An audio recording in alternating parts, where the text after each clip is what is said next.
Welcome, everybody. It's Tuesday, and it's time for Sports Stuff Hub Live, episode number 52.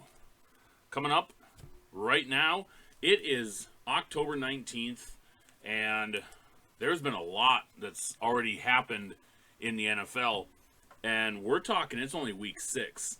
And you'll have to bear with me, because right as I moved my microphone, I just knocked some stuff over that I had to pick up real quick. But, so week 6 in the NFL, and we're already looking at some teams that are pulling away from the pack, so to speak. And this is looking like we could end up really with some distance in records here coming up fairly soon. We've got teams that are blowing other teams out of the water. We've got teams that people anticipated being number 3 in their division that are leading their division, one of which is undefeated. So, of course, I love all the banter and the chatter that goes back and forth with the predictions, and I love how people are wrong constantly on their predictions. And every year we go through the same thing. Every preseason, all these lists come out of power rankings, and all these predictions come out for Super Bowl favorites, and all these lists come out for the favorites to win their divisions. And 9 times out of 10, they're bullshit. And yet every single year when those lists come out, everybody thinks they're gospel. And they're never right. They're never right. Rarely are they ever right. Last year I will say, when Tom Brady went to Tampa Bay, and then Tampa Bay loaded up the team the way they did, yes, there was a lot of predictions that Tom could take Tampa Bay to a Super Bowl, especially since the Super Bowl was going to be in Tampa Bay, and there was a lot of discussion going on about if a team could ever host a Super Bowl in their own stadium. And they did it. And that was actually a prediction last year. So, is it 9 times out of 10 every single year? No. No. There's the off year, like last year, where some of the pundits called the Tampa Bay Super Bowl very early. And then, of course, they hit one out of the last 20 years, and all they do is, break their arms patting themselves on the back that they got one right finally. But I laugh. I laugh because literally in preseason, the Arizona Cardinals were ranked 3rd in their division. The Baltimore Ravens were supposed to be behind Cleveland. The Kansas City Chiefs were supposed to be leading their division. And here we are, week 6, and that's not true. Right now, as of right now. So like I said, we just finished week 6 last night. Okay, and that was a good game. I enjoyed the Buffalo-Tennessee game. Now, here are the division leaders that we have in the NFC. The Arizona Cardinals at 6-0. The Green Bay Packers at 5-1. And I'll tell you one thing. After the Packers got whooped by New Orleans in week 1, man, everybody had them dead. They were done. They were toast. They were season over, hang it up, throw it away. Packers are done. And then they go on to win 5 straight. That's the downfall of overreactions from week 1. Now, sorry, just dropped something. We also have the Dallas Cowboys at 5-1. And I know what we have going on here. We have guys like Skip Bayless and a number of other guys that are sitting there going, I told you Dallas was going to win their division and they were going to be Super Bowl contenders and blah, blah, blah, blah, blah, and they're going to do more of this, even though they've literally been predicting this every year for the last 20 plus years. And again, 1 in 20 does not make you a prognosticator. That makes you, well, to be quite honest, it just means that every now and then the sun shines on a dog's ass. So then we also have Tampa Bay at 5-1, and again, there's another one that people said, hey, Tampa Bay could repeat because they brought back all 22 starters. Tampa Bay going 5-1 through the first 6 weeks does not surprise me one bit. And Tampa Bay goes 5-1. Moving over to the AFC side of things, the Tennessee Titans shockingly beat the Bills. Everybody had the Bills picked last night, and Tennessee ends up beating them. And honestly, if Buffalo hadn't tried to run the ball on 4th and inches down on the 2-yard line, I believe that would have gone to OT. Now, does that change the outcome of the game? Maybe not. But it would have given Buffalo a better chance. But that dropped Buffalo to 4-2. So now, with Buffalo losing to Tennessee, they lose an in-conference game, and now we're tied with Tennessee.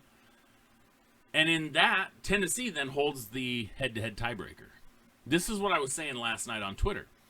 That loss has playoff implications. Then you go over to the AFC North with the 5-1 Ravens and the 4-2 Cincinnati Bengals. Okay, here is what I want people to understand. The preseason rankings for the AFC North. Number 1 was supposed to be the Cleveland Browns. Number 2, the Baltimore Ravens. Number 3, the Pittsburgh Steelers. And number 4, the Cincinnati Bengals. And many pundits said that you could really change around the Steelers and the Bengals. And you'd maybe be off by a loss or two. And that's it, as 3 and 4. And here we're sitting in week 6 with Baltimore 5-1, Cincinnati 4-2, and Pittsburgh and Cleveland tied at 3-3, with Cleveland actually sitting in the basement. This is comical. Now, again, it's week freaking 6. We got 11 more weeks of football. 12 more weeks of football. 11 more games for every team. Some 12 actually because of the bye weeks last week. And then you jump over to the AFC West, and you have the Los Angeles Chargers and the Las Vegas Raiders both sitting at 4-2, and then the Broncos and the Chiefs at 3-3. And the Chiefs have lost to the Ravens, and the Chiefs have lost to the Chargers. So there's head-to-head games with playoff implications right there for the Chiefs as well. That right there could actually, if we're talking playoff implications for wild card, and let's say it's a matchup between, let's say, because really the Chargers are only up a game and a half technically on the Chiefs because of the head-to-head, so we'll call it a game and a half. So let's say the Chargers lose one more game the rest of the season and go 14-3, and the Chiefs don't lose another game the rest of the season and go 14-3. Well, at the moment, the Chargers hold the tiebreaker unless the Chargers lose to that one loss goes to the Chiefs, which it would have to be. So let's say they lose 2. Let's say the Chiefs lose again to the Chargers, and the Chargers lose 2 other games, but they finish with identical records.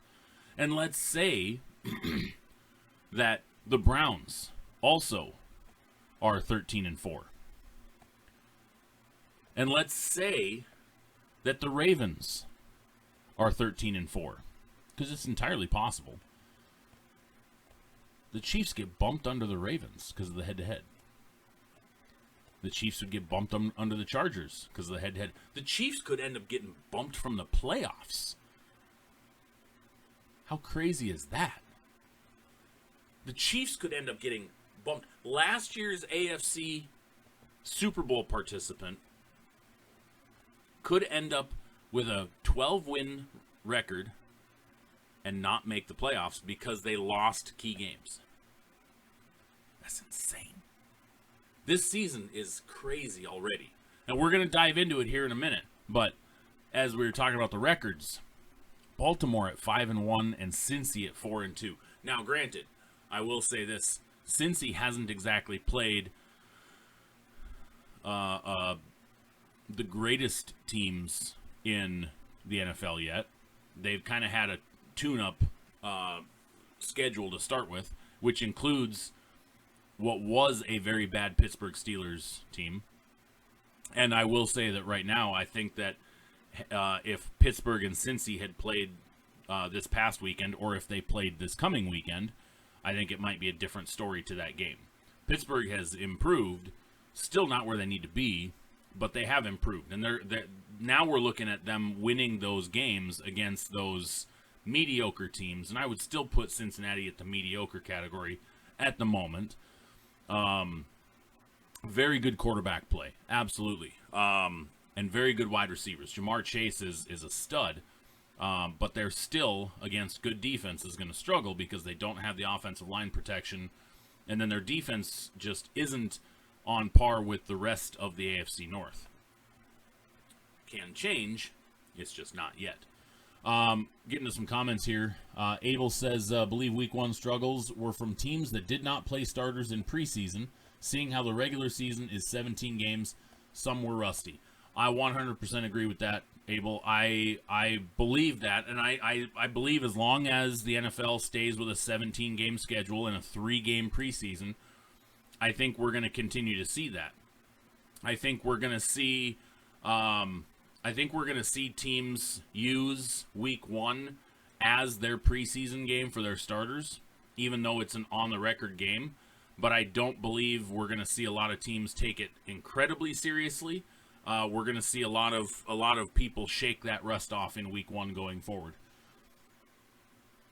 And David Miller says, TJ Watt has elevated to one of his least favorite players. And that would be because of the, if you missed the game the other night, Sunday Night Football, Seahawks at Steelers, there was some questionable attempt at getting Alex Collins to fumble the ball. TJ Watt was on camera on national TV trying to punch the ball, dislodge the ball when Alex Collins got stood up. And it doesn't look good. I will admit. I said it. I even said it right there on Twitter. And Dave and I were having a conversation on Twitter afterwards where he reached out to me and asked me about it. Where he asked why TJ Watt wasn't ejected for it.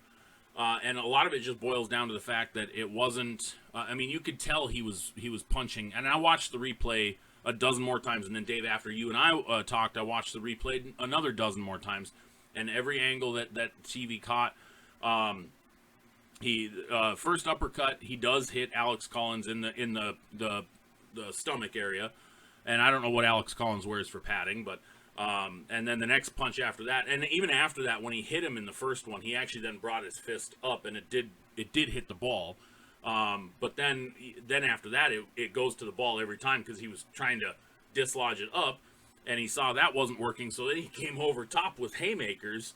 And the first one, his hand hit the top of the probably where Alex Collins' arms were. It's really tough to see where he hit, but then his elbow came through. And it kind of hit Alex Collins in the helmet as his fist came down, and then after that, it was just clean shots right on top. But I mean, if you were watching it from an angle that was not from above type of angle, you'd have sworn somebody was just getting their ass kicked, and it looked brutal. It really did, which it wasn't, and. David asked why he was penalized for it, but yet not ejected.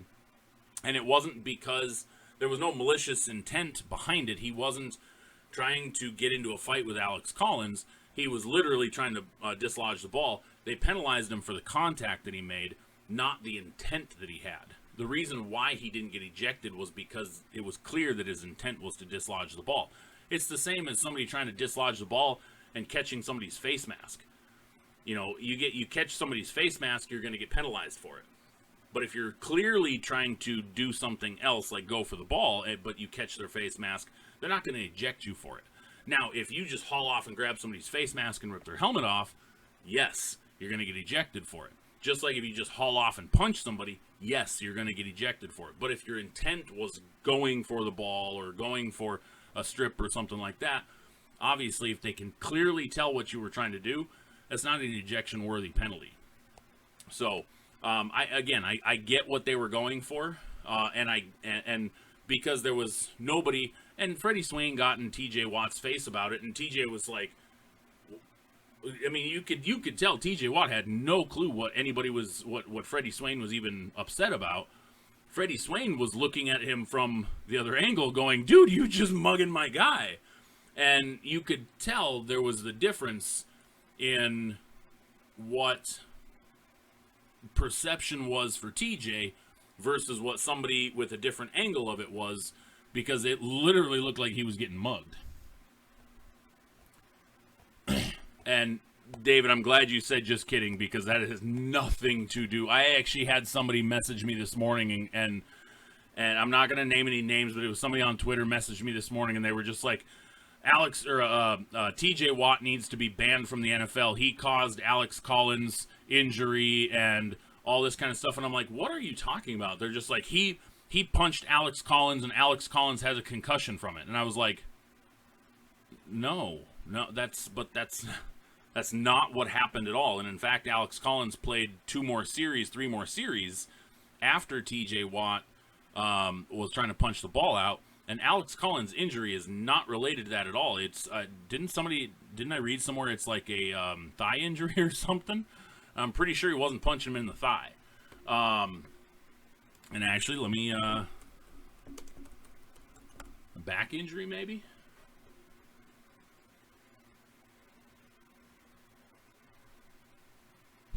Hip and glute. Yes, thank you, David. Hip and glute.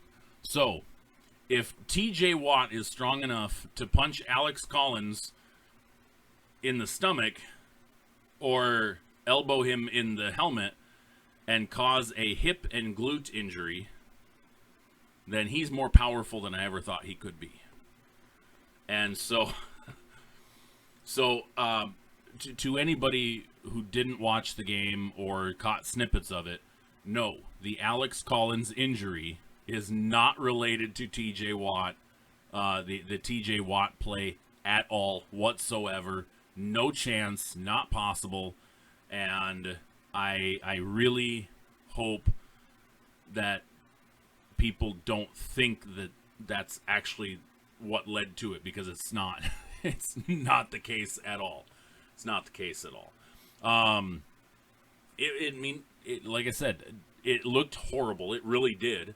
But I mean, you see stuff like that all the time, and I don't know. I even if TJ Watt wasn't a Pittsburgh Steeler, I would have been laughing at it, going, "Man, that looked brutal." Like, even when I saw it, I was like, "Holy crap, what is going?" Like, I literally thought there was a fight. The way the on camera, or the way the field camera was on him during the play, I thought there was a fight breaking out, and TJ Watt was swinging at somebody.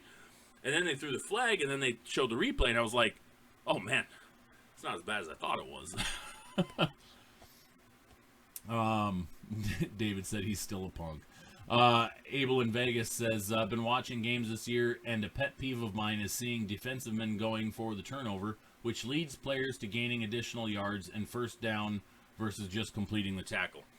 Correct, and it all depends on the style of play of the defense. There are some defensive coaches now that are really pushing their defensive players to go for the strip, because we now live in a league where high-powered offenses and scoring at will has become second nature. So really, stopping people by way of turnover has been a way that, you know, people are focused on winning the game.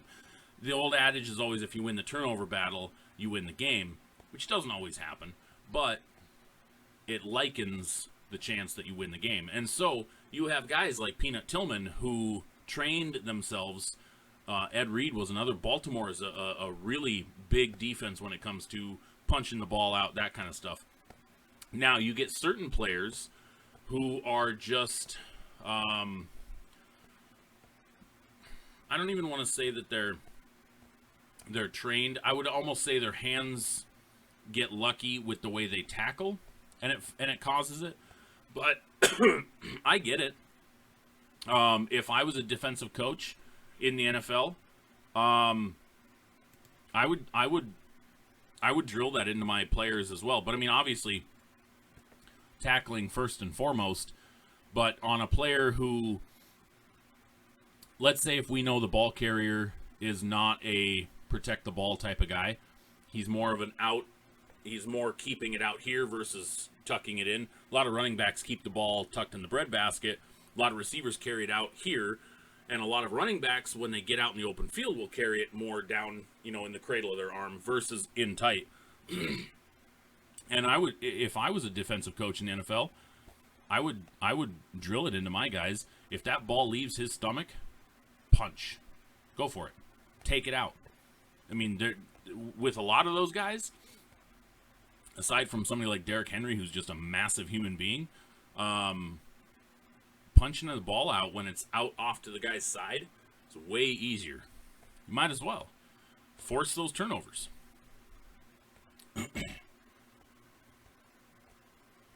Isaiah says, in no way was TJ punches malicious and should be considered as him punching Collins. Also, good evening, everyone. Thank you, Isaiah. I'm glad that you spoke up there as well. It wasn't malicious, and even, and this will be the last thing I say about it, even when it happened and directly after, he was like, when Freddie Swain was kind of, upset about it, TJ was even like, what did I do? What's wrong? So, I mean, I get it. And again, the penalty was because of the contact that was made, not because of the intent that he was trying to injure Collins. One elbow. Only one elbow made contact. I watched the video multiple times because I wanted to see. It was the first one, and then he brought his punches down in closer, probably because it hurt his elbow when he hit Collins's helmet. I mean, you catch that little bone crevice right there, and you make your arm go numb. But anyway, so moving on from that, let's do a quick recap of the NFL. Thursday Night Football, Buccaneers Eagles. Eagles actually ended up making it a closer game than what anybody anticipated. Now, the score says 28-22, but let's be honest, that was a washing earlier than that, and it was the Eagles coming back in the fourth quarter. And I mean, I don't really think there was any given time that Tampa Bay felt like the Eagles were potentially going to come back. I think it could have gone another quarter, and the Eagles still wouldn't have won.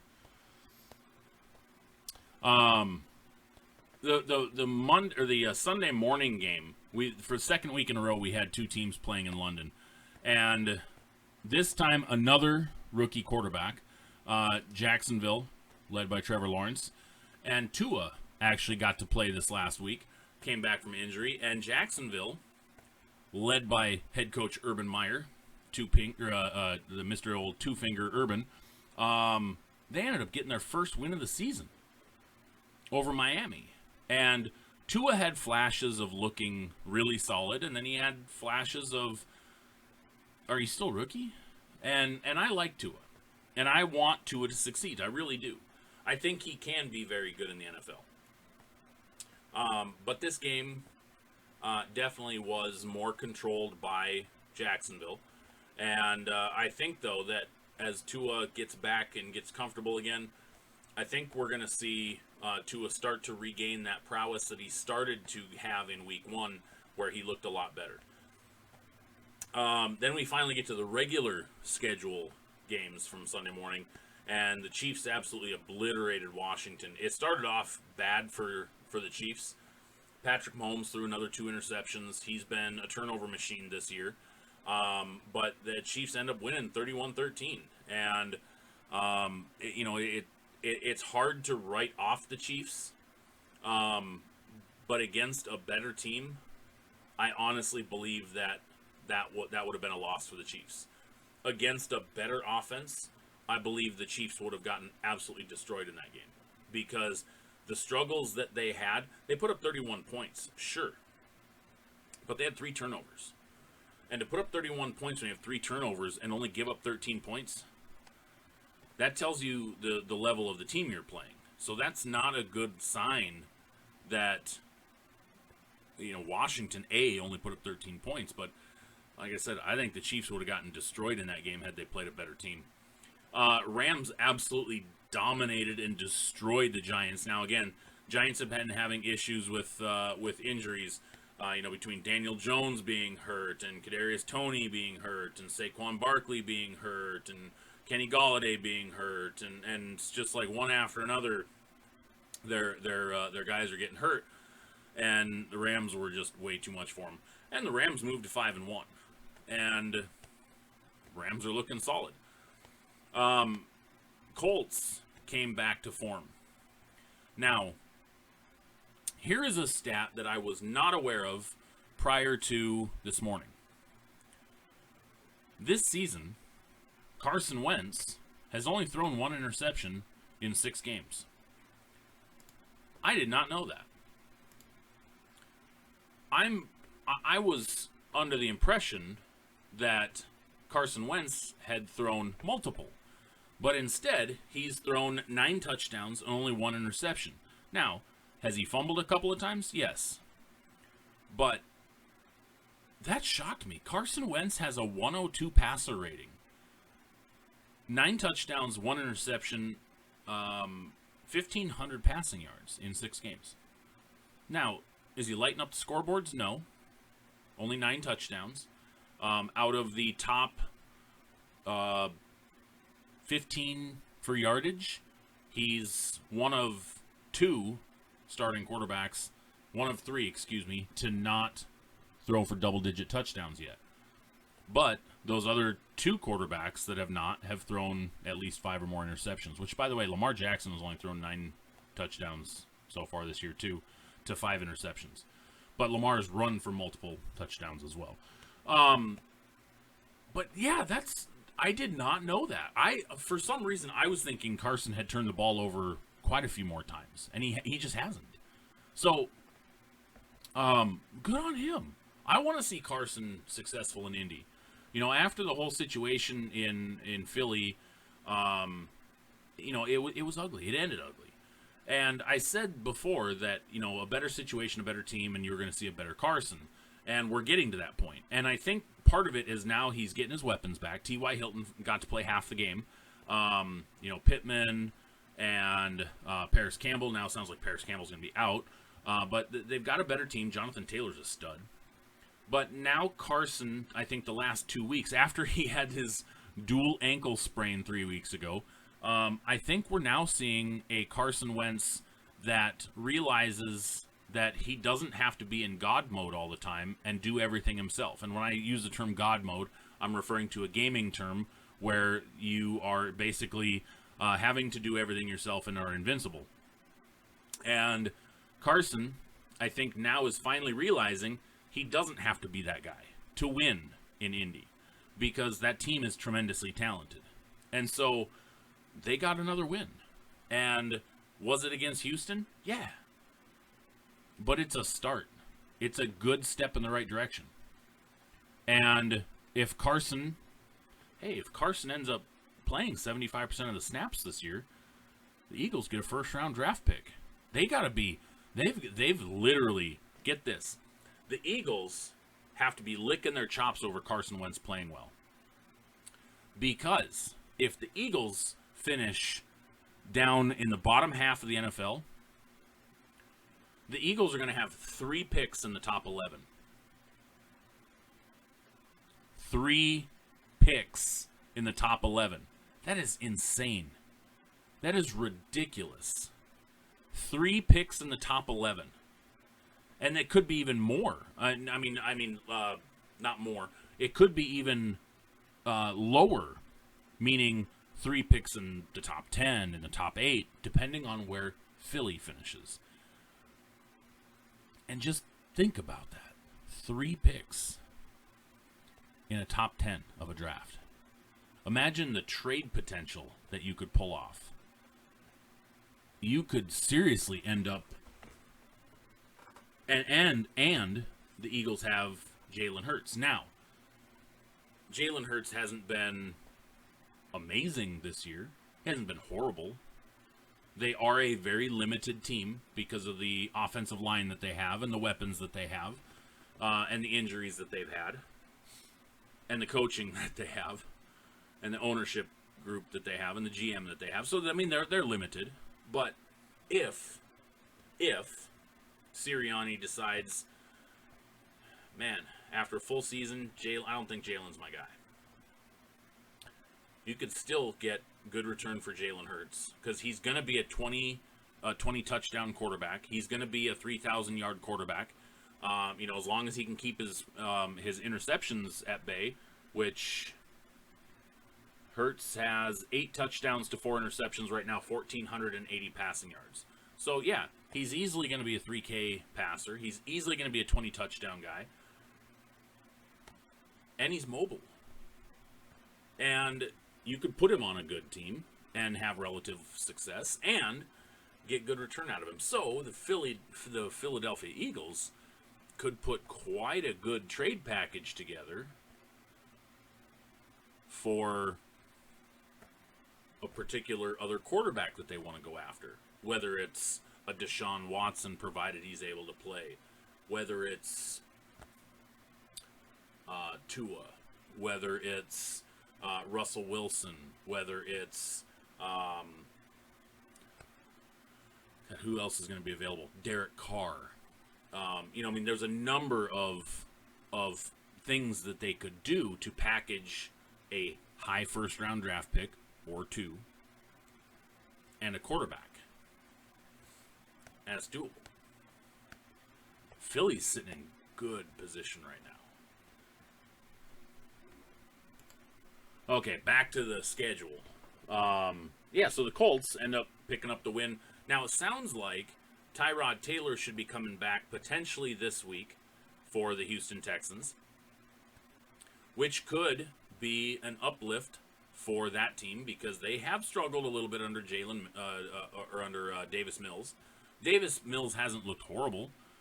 He's actually looked pretty dang good for being a late-round rookie with little to no prep time and very few weapons on the team.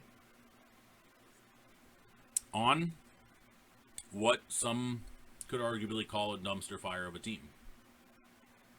Let's be real. Prior to the Deshaun Watson drama, we literally were calling Houston Texans a dumpster fire organization and team. Literally, that's what we were calling them. So, what did they do to change that? Nada. They didn't do much. They didn't bring in any big names. They lost a few. So I don't expect Davis Mills to light up the scoreboard. I don't expect Davis Mills to win 10 games this year. But he could win 6. Tyrod comes back. Tyrod could win 8, I believe. I believe that Tyrod could win 8 games still this year. Could they be an 8-9 team to finish the season? Hell yeah. Yeah, I believe they could. I don't expect them to get above that. 8 might even be a little bit of a reach, but I think they could pull off 7 more wins in the next 11 weeks. 11 games. And then we have the Bengals, who absolutely beat the dog piss out of the Lions. And yeah, Lions are going winless for the first 6 weeks. Motor City Dan Campbell doesn't get them going enough to win this game, and the Bengals just rout them. It was to a point that Joe Burrow didn't play half of the fourth quarter. Actually, I don't think he played much of the fourth quarter. There was no reason to. I mean, if you look at it, Burrow did enough to put him up to 28 points, and was like, it was, I think at the time, 28-6, I think. 28-3, I think is what it was. And why play him at that point? Then you're just risking injury. Because all it takes is, a guy to break through the line, and all of a sudden Burrow tears an ACL again. So, pull him. Yeah, absolutely. Was he my fantasy quarterback? Yes. Did I lose out on a touchdown because the backup quarterback threw a touchdown after they pulled Burrow? Yes. Yes, I did. Am I upset about that? No. Frustrated a little bit, sure. But I'd rather see Burrow healthy than my fantasy team succeed. Did I say that? Did I really just... Yeah, I said that. That's my NFL love taking over and talking instead of my fantasy football head. Packers and Bears. And this game ended up being a lot closer than I thought. This game, it was a 10-point game, 24-14. And this was close until the third, almost the end of the third quarter. And I actually thought the Bears could potentially pull this off. But it's the Bears. Now, the Bears are 3-3. They were 3-2 going into this game. But the Packers have been on a freaking tear ever since they got their asses kicked by the Saints in week 1. And, yikes. So, now let's talk about the controversial Aaron Rodgers statement when he ran in for his final touchdown of the game and did his trademark discount double check belt celebration. And then he turned to the crowd and said, I own you. I effing own you. I still effing own you. And he's taking a lot of heat for this. And I got a kick out of listening to this. And he said he blacked out for a moment in terms of, what had all happened. But he said when he looked up from scoring his touchdown, there was a lady who was giving him the double birds. And that's what prompted the I still effing own you comments. And I heard it right then and there because I just switched over to that game, and I got a kick out of it. I have no problem with that. He didn't get in anybody's face and try to pick a fight with anybody. I have no problem with a quarterback that dishes it back. I really don't have a problem with players dishing it back, period. But we now live in a world where everybody expects a quarterback especially to just be this spit and polished, can't do anything wrong, can't ever say the wrong things, going to get picked apart by the media. And it's kind of refreshing having a guy jab back at a fan base that is literally telling him to die. I mean, you listen to some of these fan bases, and you go down onto the, the field level, and listen to some of the home fans talk trash to the players, to the quarterback of the opposing team, and you literally hear death threats. And that's one of the things that I really despise about some fan bases, and not just fan bases, fans in general. There's a fair amount of people who go to football games that don't deserve football, that don't deserve sports. And I'm going to get into a little off topic here for a second. If you're one of those people, don't be. If you cannot separate reality from fantasy, don't watch sports. Please don't. Because I don't need to hear you telling a player to die, to kill himself, or that you hope his family burns in their house. I literally have witnessed fans at pro sports games say some of the most vulgar and stupid, ignorant comments in regards to the opposing team. And I've gotten into some verbal confrontations with people over some of this stuff. And I've always challenged people around me when I go to a game. I always challenge people around me to get more creative in their trash talk. I love trash talk. If you know me personally, I love trash talk. But I'm not one of the people to, I hope your mom gets hit by a bus. That's stupid. And I like to get creative with my trash talk. As an example, I love to go to Mariners games. Now, the Mariners, aside from this year, haven't seen a 90-win season since 2003. So, trash talking as a Mariners fan can sometimes lead to some really good conversations with players. And so I try to get creative about it. As an example, I go and stand in Edgar's Cantina at what is now T-Mobile Park. If you've never been to T-Mobile Park, Edgar's Cantina is a bar on field level right at the left field wall.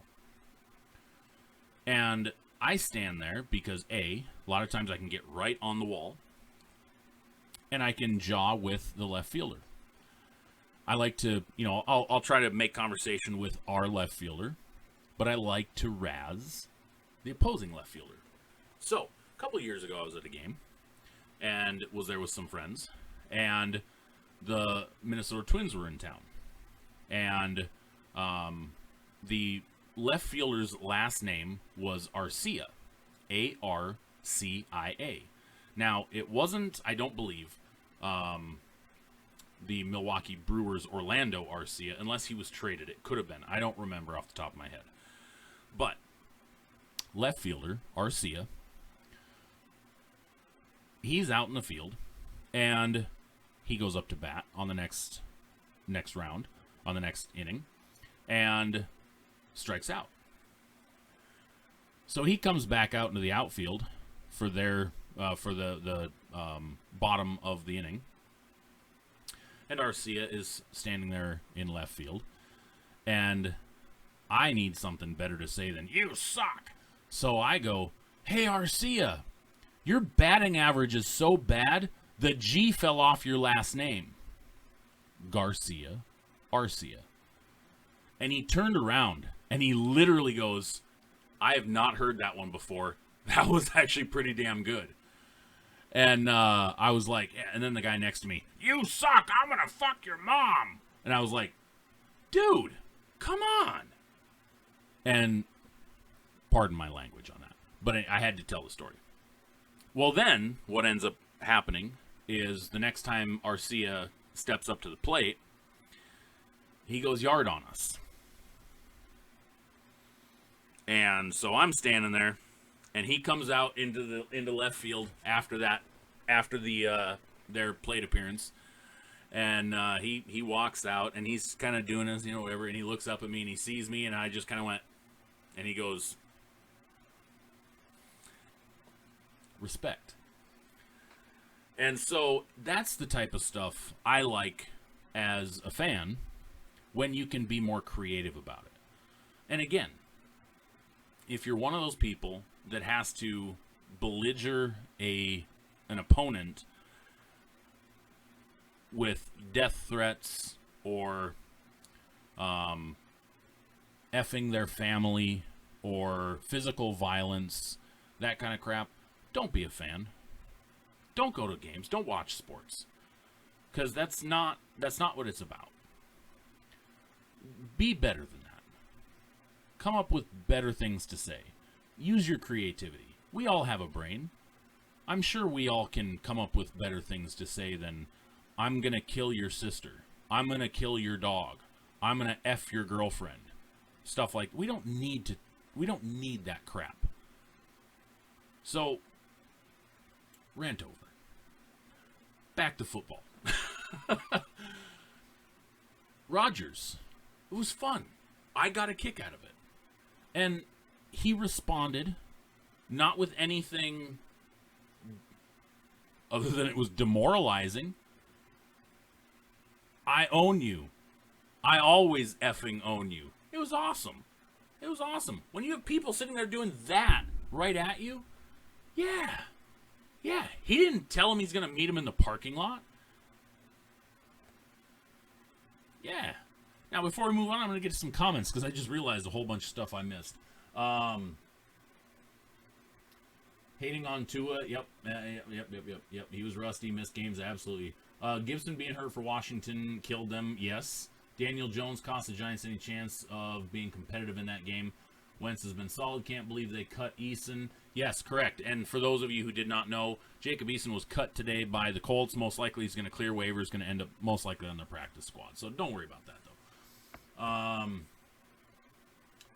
Elevated Ellinger off IR. But they also, the other thing was they also kept, I can't think of his name now. He used to be a Green Bay quarterback for a little while. Backup. But they kept another quarterback that they had on the roster. Hurts has been amazing at fantasy football. I'll take one of those top 10 picks for Russ if we end up rebuilding. Yeah, why not? Davis Mills has looked just as solid as most other rookies. That can't argue with that. When is the trade deadline? Do the 49ers move Garoppolo? Trade deadline, correct, David, is November 2nd. Hey, that's what Dave liked about Rivers, what we were talking about with Rodgers. Did you tell him he could get the G back? Did you hear about I did. I watched his interview today. I got a kick out of that. One reason I don't go to the Dodgers-Giants games anymore, more fights at the games. Why can't people just heckle? They get into fights so bad. Fights, there's no reason. There's no point to it.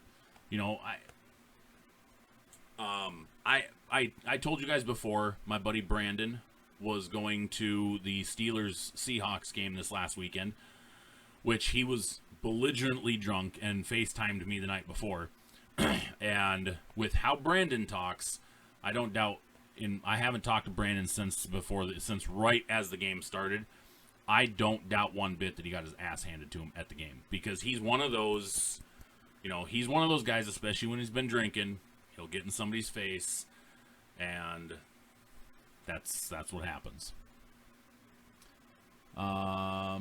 Shipped out Gibson and Pittman for Waddle. Yeah, I might have overpaid for Waddle, but I think 4 guys on my roster right now, I should start over Gibson. With Gibson being hurt, too. I have not checked the jails for him. He was with his boss, was the worst part about it. And his boss is a Steelers fan, and they have some bets going as well. I'm going to talk to him. Because I don't like to rub stuff in. I'm one of those people where, when my team beats somebody else's team, I might say, hey, good game, whatever. But Brandon's the guy that if the Seahawks had won that game, it would be relentless. He would probably still be texting me right now, blowing up my phone. I leave it be. I let it sit in silence. I'm more that type. I won't direct anything. I might, here and there, I might jab somebody a little bit, but I don't rub it. That's not me. There are 2 at the Cincy game, a few rows apart. Shocked nothing was hurled at them.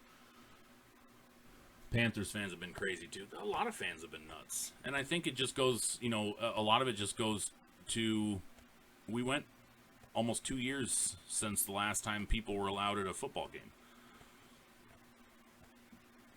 And now that the sports are coming back where they can have fans, people don't know how to act anymore.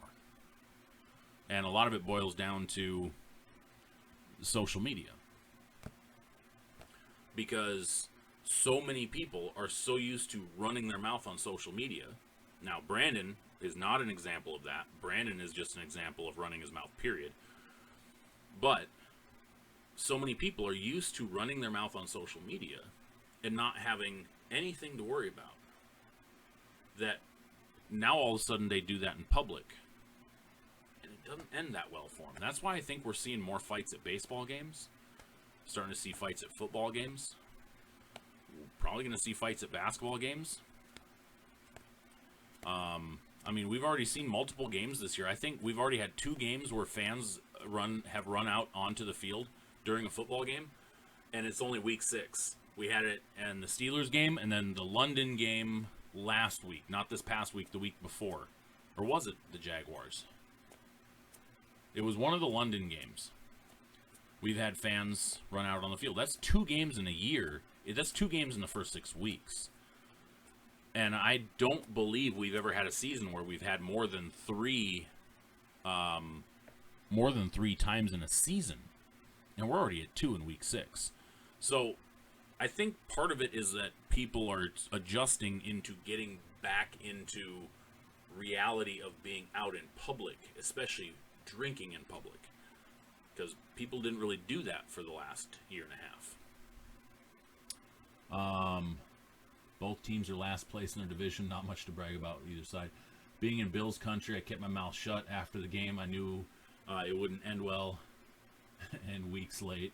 It's because too many people talk politics these days. That's part of it. I'm going to the Monday Night Football game this upcoming week. Hell yeah, Taylor. I'm still debating if I want to go to the Monday Night Football game. Been to the last two. Maybe if I don't go, we win. Hey, if you believe in your superstitions, then do what you got to do. Okay, so back to it now after the Green Bay Bears game. Ravens and Chargers. And the Chargers went to Baltimore and just got absolutely dog-walked. And that was a little surprising. I thought the Chargers were going to make this a better game, but I watched a lot of this game, and I almost thought that Anthony Lynn was still their head coach. This did not look like a motivated team. They looked outplayed completely in all facets of the game. Baltimore was fast. Baltimore was aggressive. I don't know if it's that the Chargers were intimidated, but the protection of Justin Herbert wasn't there. He was having to throw the ball a lot faster than what he's been throwing it before. Receivers dropped multiple passes. They couldn't get the running game going. I saw Austin Eckler miss a couple of holes, and then I saw Austin Eckler just get buried in some holes. And I don't think this was a testament to Justin Herbert not being good. I think this was just a testament to a physically outmatched Chargers team. Because the Ravens are physical. That's what they are. And their defense is really good. Now, the other downside to the Chargers is their weakness is run defense. Well, that's the bread and butter for the Ravens. So that killed them. Then we had the Vikings at the Panthers, and the Vikings ended up taking down the Panthers 34-28. And Kirk Cousins had a pretty damn good game. And Cousins has been a surprise this year. He's had a couple of mediocre games, but he's actually been a pretty reliable quarterback this year. And so for the Cousins haters out there, the people who were calling for the rookie quarterback that they drafted, I don't think that's going to happen. Cousins is playing well. Yeah, they're 3-3, but they've also had multiple weeks of hurt. A lot of injuries. Dalvin Cook is a game-changing running back, and he's been missing time.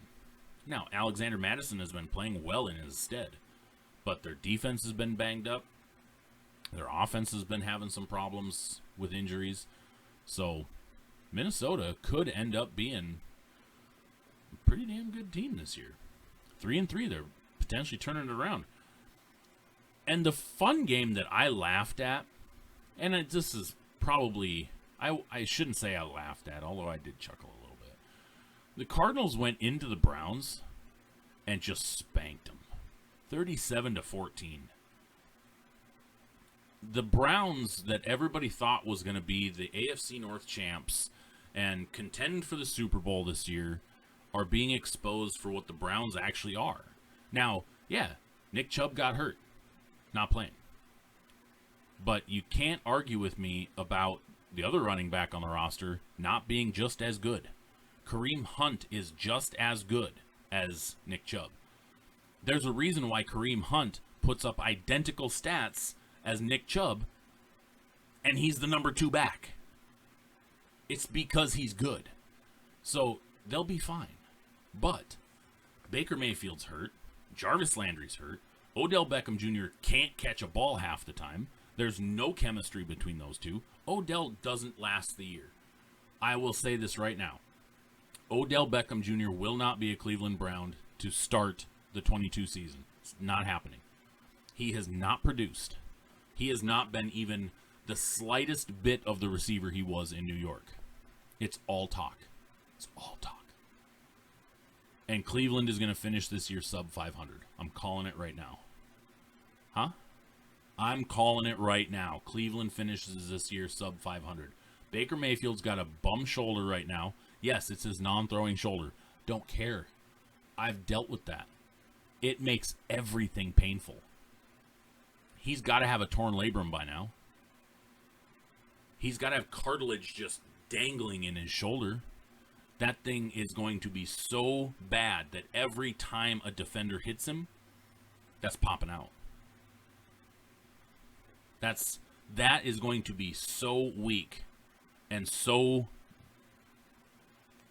unstable. He'll end up popping it out, just turning too fast. Yes, I know how that works. I've had both my shoulders dislocated before. I've had surgeries on this one. And this one, I've got a weakened joint in it. And yeah, you damage that, it's coming out. This shoulder, when I first heard it, yes, dominant shoulder, yes. It didn't matter. If I turned too fast, it would pop out. When I was a senior in high school, when I messed up my shoulder, before my first surgery, I could literally take my arm and hold, let me see if I can get it on camera, and hold my dominant arm like this with my non-dominant arm, and I could pop my shoulder in like this, in and out like this, just by moving it like that. So my guess is Baker's going to have the same type of thing in his non-dominant, which means anytime he takes a hit, shoulder brace or not, takes a hit, it's popping out. And the worst part about it, if you're wearing that brace, because I've worn that brace, you wear that brace and your shoulder pops out, it hurts even more because the pressure it puts on you, because it's meant to keep your shoulder in place. So I'm calling it right now. After the throttling that Arizona put on the Browns don't finish above 500. Calling it right now. Browns are going to finish 3rd or 4th in the division below 500. Raiders end up beating the Broncos. Raiders advance to 4-2. Broncos dropped to 3-3. Teddy B was out and in. They need Jerry Jeudy back. That's what it boils down to. The Broncos need Jerry Jeudy. Cortland Sutton can't do it all himself. Tim Patrick's not dynamic enough. Jerry Jeudy changes that offense, that passing game. So Teddy Bridgewater's looked good this year. When Teddy's playing, Teddy's slinging. Touchdown Teddy B. Teddy Two Gloves. Teddy H2O. Plenty of nicknames for that guy. But Raiders, 4-2. They get a win after the whole John Gruden thing. And I'm not going to talk about the Washington football team right now because I don't think they need my... Moving on. Dallas Cowboys end up beating the Patriots in a thriller. What happened there in the last few minutes? The Cowboys end up with a pick six by Trayvon Diggs. And then the Patriots turn around and score immediately on the next play. Big touchdown pass, Mac to Bourne, and I was like, holy crap. All right. Answered. Boom. And then Cowboys march down and score again. Take the lead, win the game. And then Sunday, in overtime. And then Sunday night game, Seahawks, Steelers. Everybody, we all know how that ended. Steelers ended up winning 23-0. First half was a half for the Steelers, up 14-0 going into half. Second half was a whole different ball game.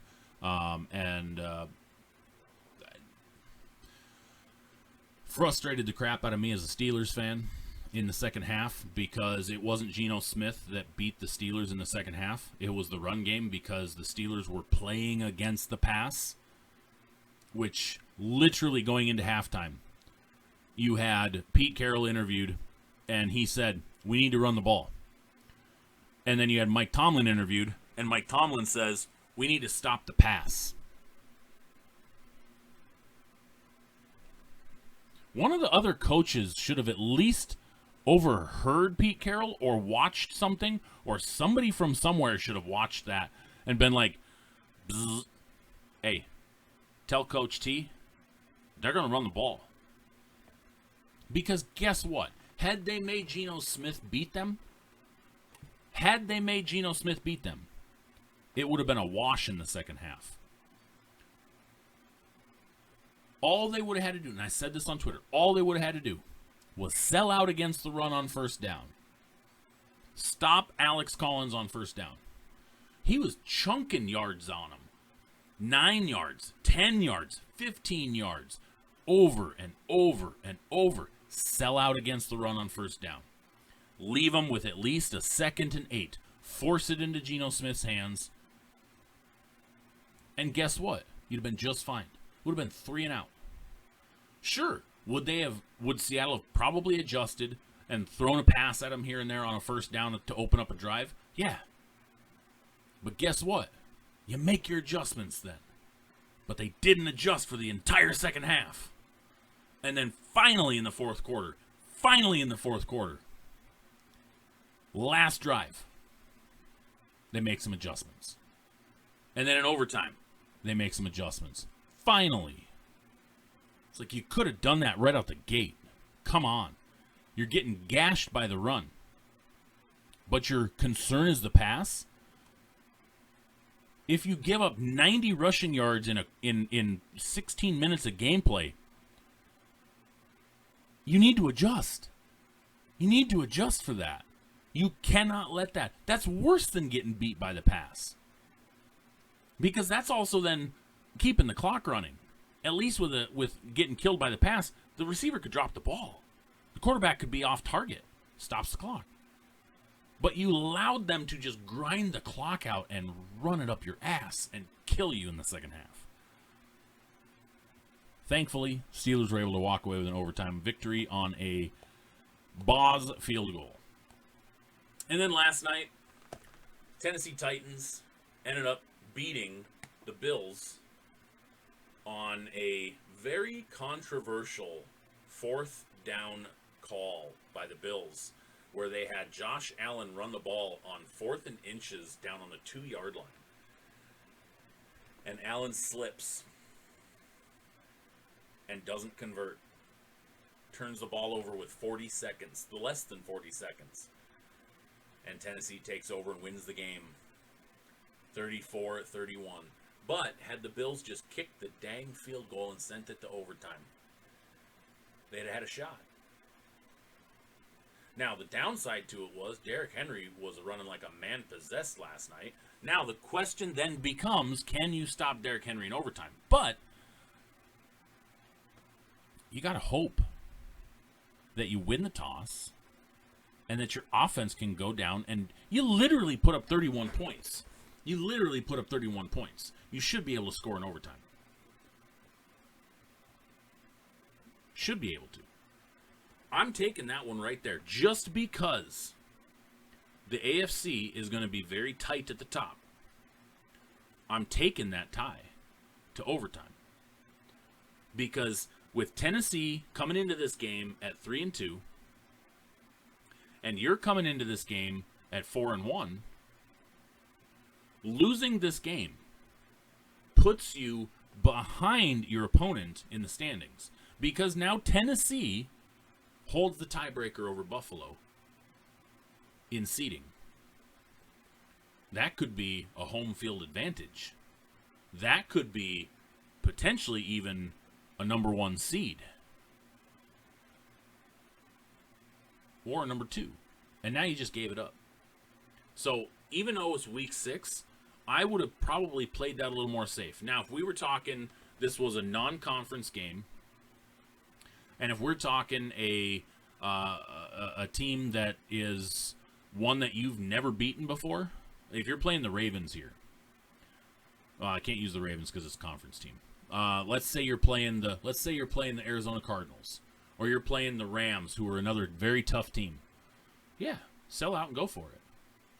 Because losing to them, there's nothing in the standings that's going to affect that other than your win-loss.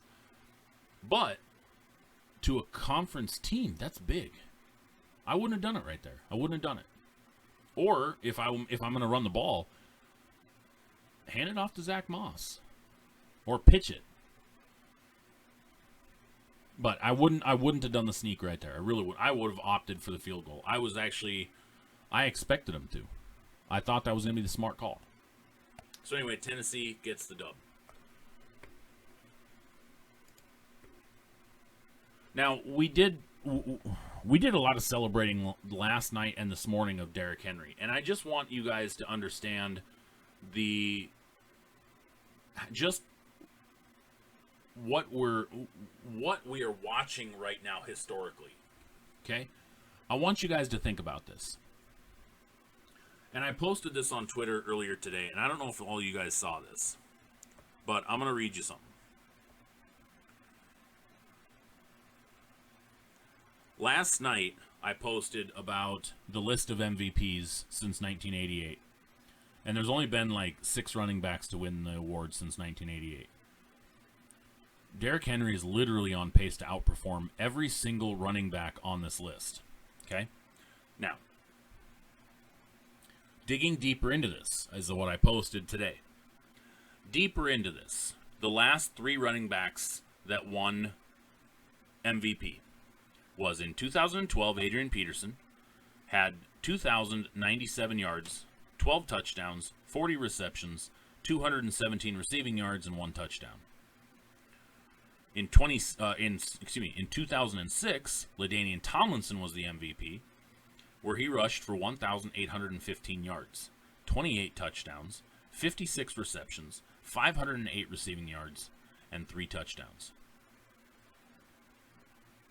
In 2005, Shaun Alexander was the NFL MVP. It was the first time in NFL history only time in NFL history we've had back-to-back running backs as NFL MVPs.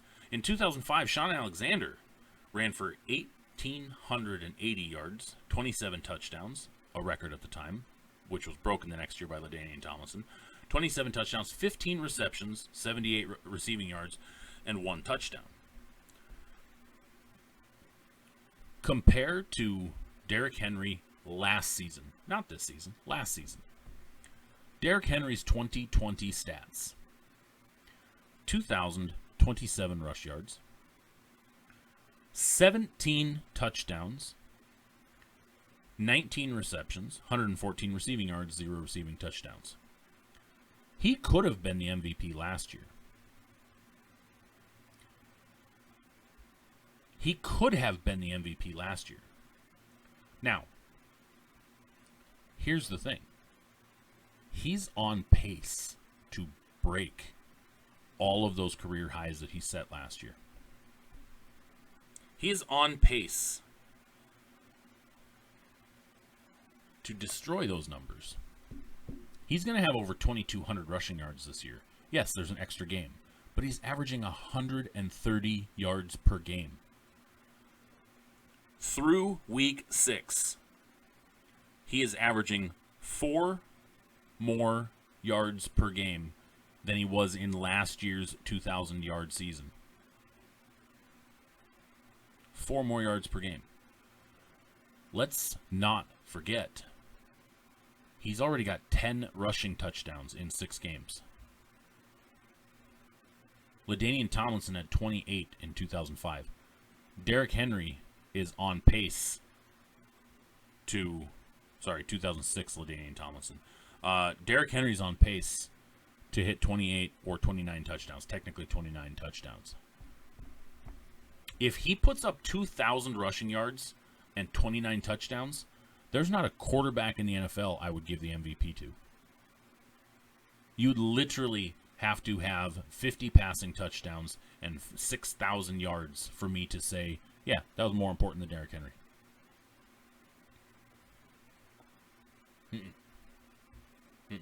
Derrick Henry this year, 783 rushing yards, which is 260 yards more than the next running back. 10 touchdowns, which is 5 more touchdowns than the next running back. We are witnessing greatness. We are witnessing history. If he finishes this year on pace and puts up a 2022 season similar to his 2019 season, where he rushed for only 1,500 yards and 16 touchdowns, if he does that next year, That will be the greatest 4-year stretch of dominance by any running back in NFL history. Bar none. He's the Antonio Brown of running backs right now.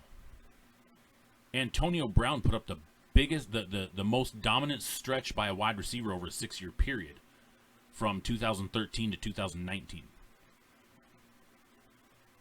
And now Derrick Henry's about to do it on a 4-year stretch. Incredible. Enjoy watching this. Please, I beg you, enjoy this. Don't pick the man apart. Don't try to bring him down. Enjoy this history. We may not ever see this again. He is doing this in a pass league. The NFL is a pass-happy league. In an era of quarterbacks throwing 5,000 yards in a season, Derrick Henry is putting up 2,000-yard rush seasons. In an era of no running backs or running backs by committee, running backs are a dime a dozen. I hear it all the time. And Derrick Henry is dominating. Enjoy it. Please enjoy it.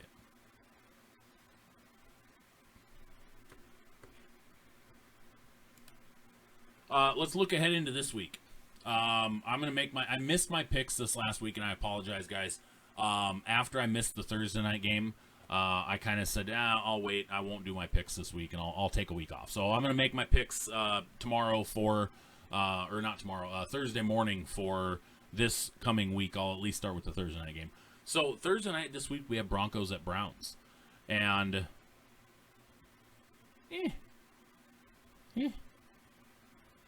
they're both 3-3.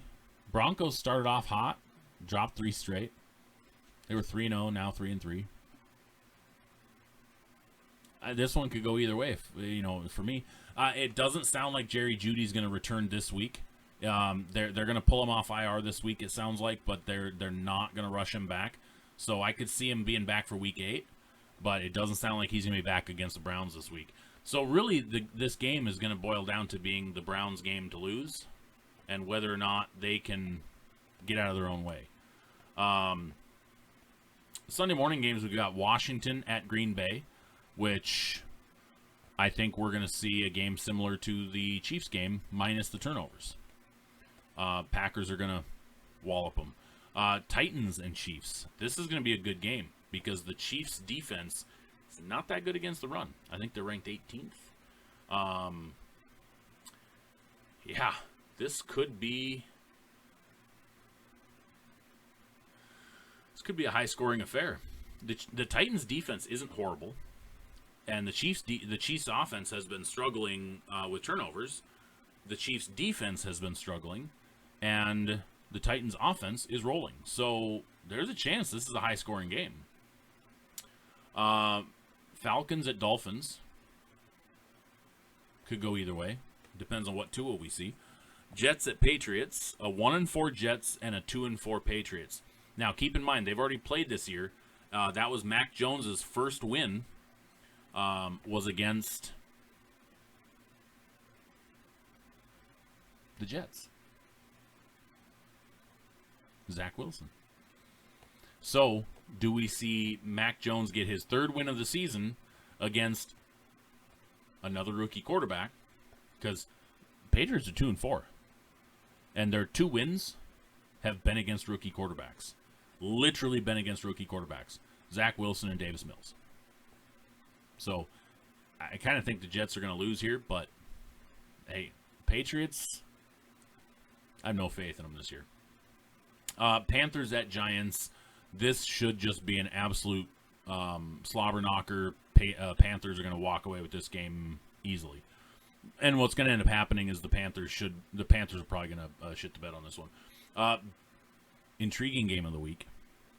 Bengals-Ravens in Baltimore. Joe Burrow could have a bad day.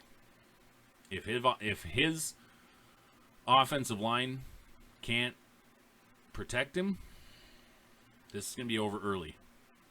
But I think this is going to be... I got to give it to the Ravens on this one. Eagles-Raiders. Man. This one could go either way as well. Raiders have an improved defense, but the Eagles can move the ball, especially when pushed. Eagles have been losing, but they've been coming back in the fourth quarter, putting up some points. Lions at Rams. This one's...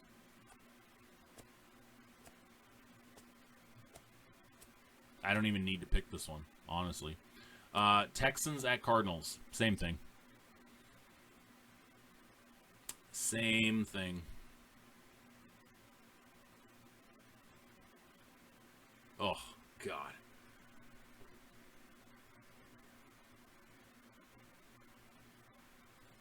Wait, I thought this was backwards. I thought the game was in Houston.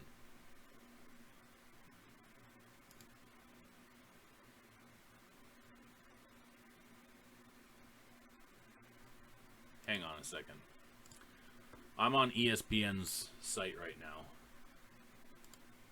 I gotta see on NFL.com because it doesn't say at. It's just the bottom team, and typically the bottom team is the home team. No, it's okay. It's at Arizona, so it's just Houston at Arizona. Okay, then that's okay. Somebody earlier today was saying something about J.J. Watt and DeAndre Hopkins returned to Houston, and I was like, okay. Then when I saw that, I was like, that doesn't make sense. Bears at Bucks. Now, keep in mind, the Bears beat the Buccaneers last year in the regular season. Shocking, but I don't see it happening this year. I think the Bucks are going to walk away with this one. Colts at Niners. Doesn't sound like we're going to see a Carson Wentz versus Trey Lance scenario. It sounds like Jimmy G is going to play this week. Trey Lance does not appear to be practicing this week, as he is a little banged up from last week, or 2 weeks ago, I should say. But it does not appear he's going to play, so we are not going to get to see the Bison Bowl like we had anticipated, like we got to see in the preseason of Trey Lance versus Easton Stick with the Niners-Chargers. I was kind of looking forward to this. I kind of wanted to see Carson Wentz versus Trey Lance, but I think we're going to have to wait another season for that. Actually, it's going to have to be 4 seasons for that. That's the Sunday night game. And then the Monday night game is going to be the Saints at Seahawks, as a few of you have said you're going to. Saints coming into town, one of the more bipolar teams in the NFL, playing the hometown favored, I'm assuming, Seahawks, that coming off a Sunday night loss to the Pittsburgh Steelers in Pittsburgh. But I could see, man, I don't even want to try to guess that game. I'm gonna wait with that one. So I'm not even gonna open that can of worms at the moment. Getting into some hobby talk real quick. Before we get over to a little bit of NBA discussion. Getting over to some hobby talk. We do have a card show this weekend in Everett at the Everett Mall if anybody's locally and wants to go to a card show. Everett Mall, both Saturday and Sunday. We will be set up on Saturday only as a vendor, and not going to be there on Sunday. Just Saturday. During football season, we're only going to do Saturdays. I did mention on social media that we've applied for the Washington State Toy Con, which is supposed to take place the weekend of November 13th. I think it's just Saturday, though.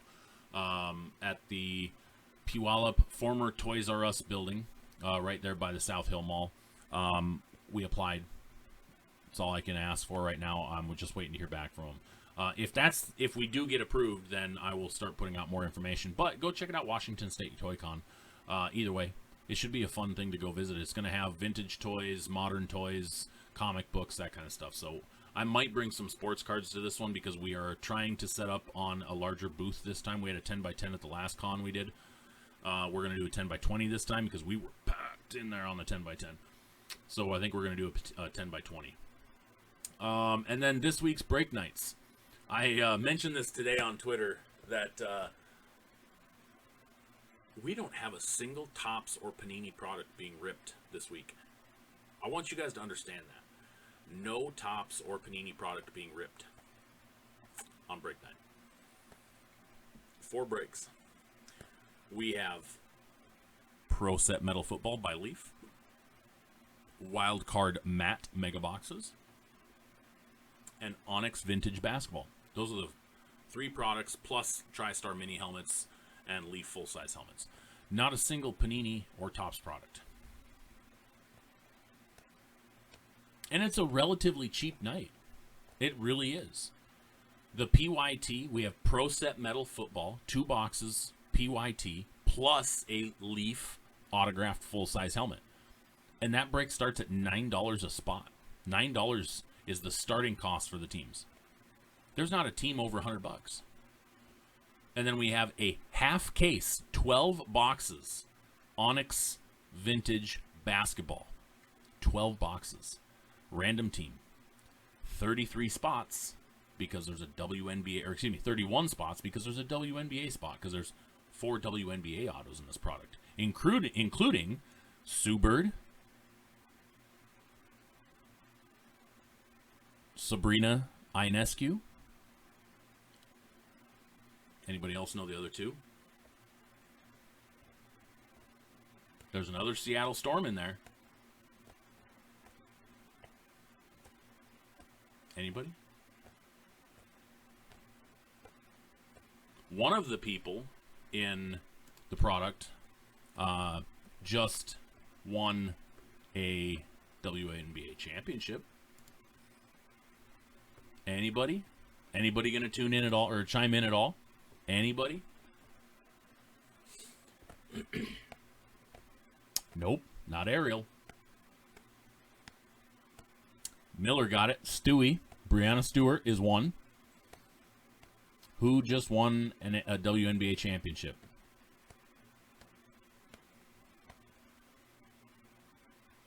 Candace Parker. There you go, Miller.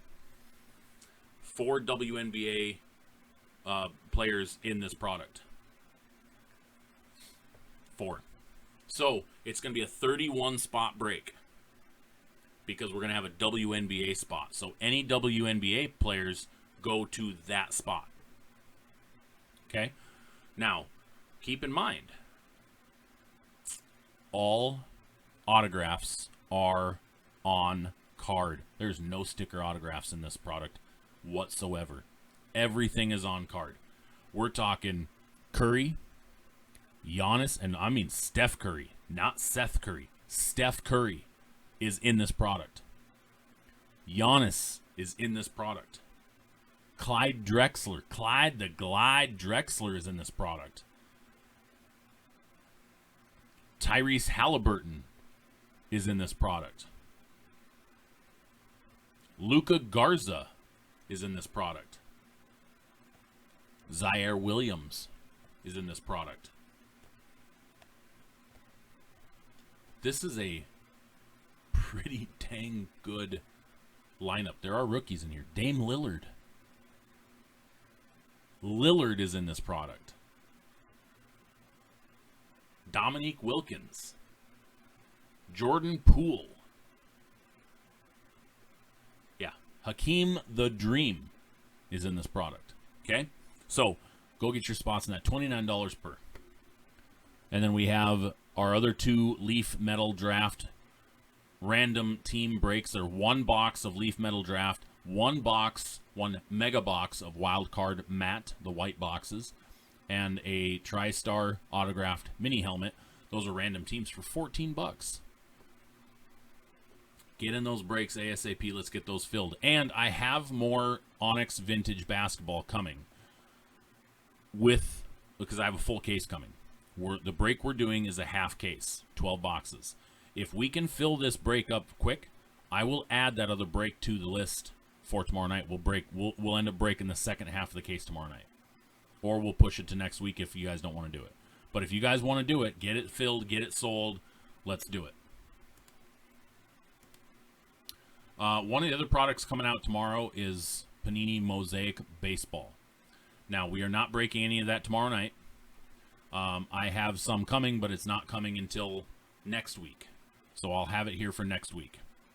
And then I also, one of the other products coming out is Topps, not Tier 1, but 5-star? Yeah, 5-star baseball comes out tomorrow. Will not have that to break. I am sorry, will not have that. So, there you go, Miller.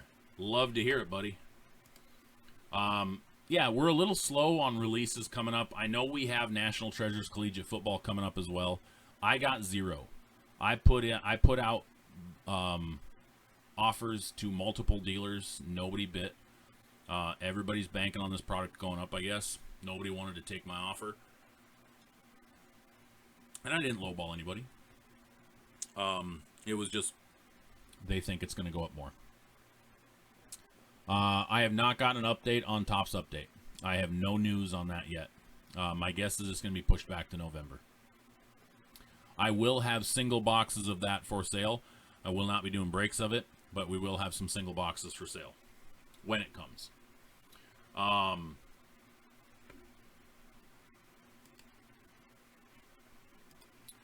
If anybody notices this, because I believe in transparency, last fall, I stopped selling on eBay,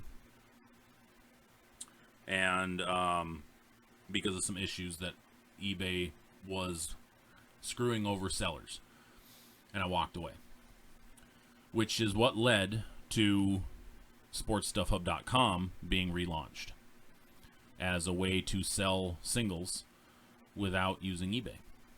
And it's been good. Obviously, you guys have been on it many times. We have the Funko shop. We have the card shop. We have the breaks page. We have the events page. I'm going to start writing articles again here probably fairly soon when I have some time. It's been good. This summer, I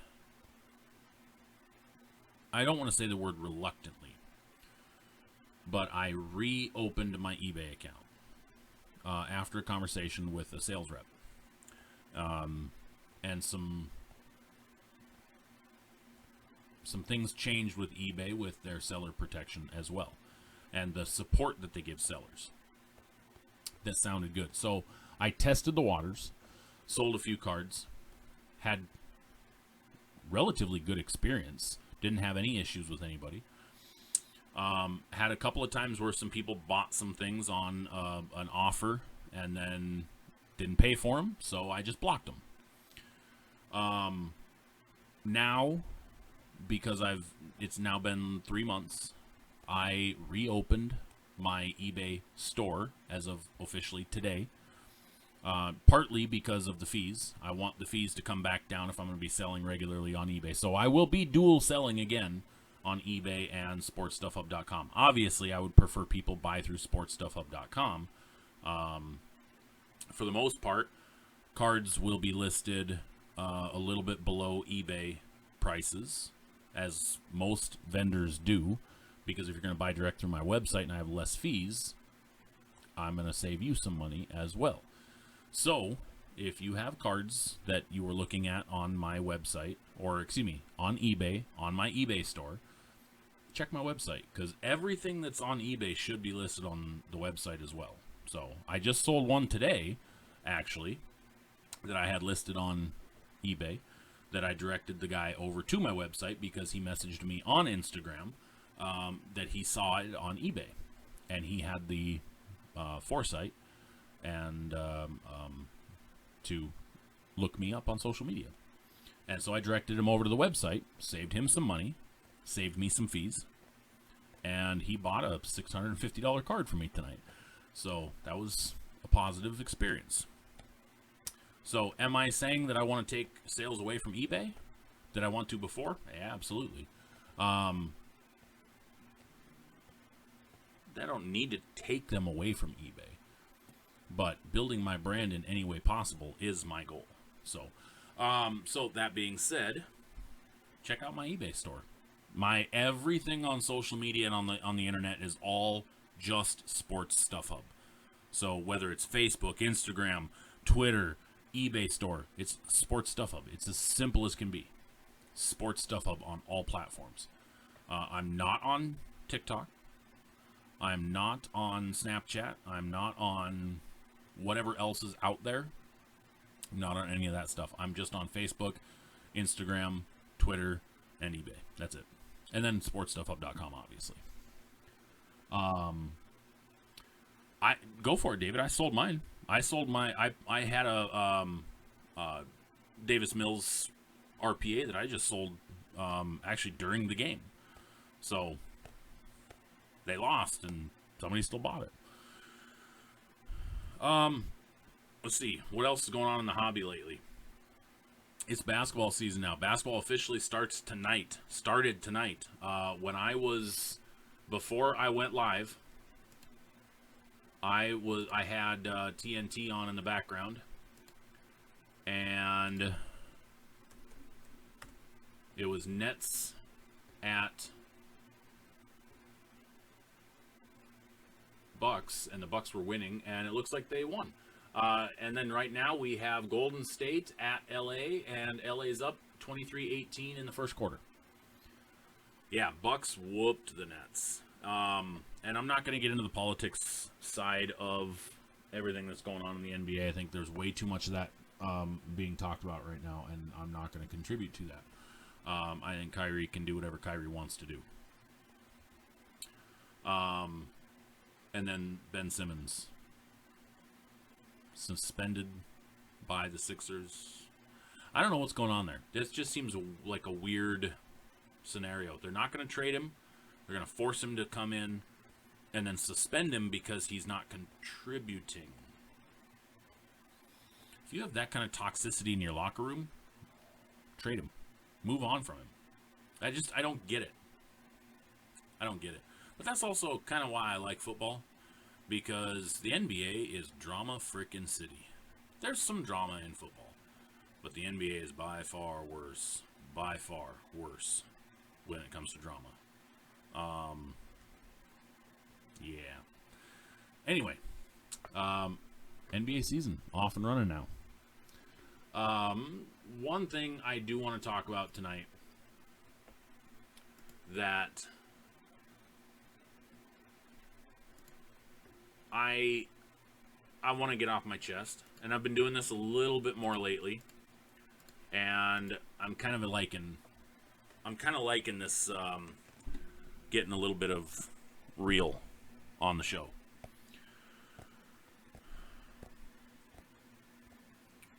Between social media and card shows, I get asked a lot of questions.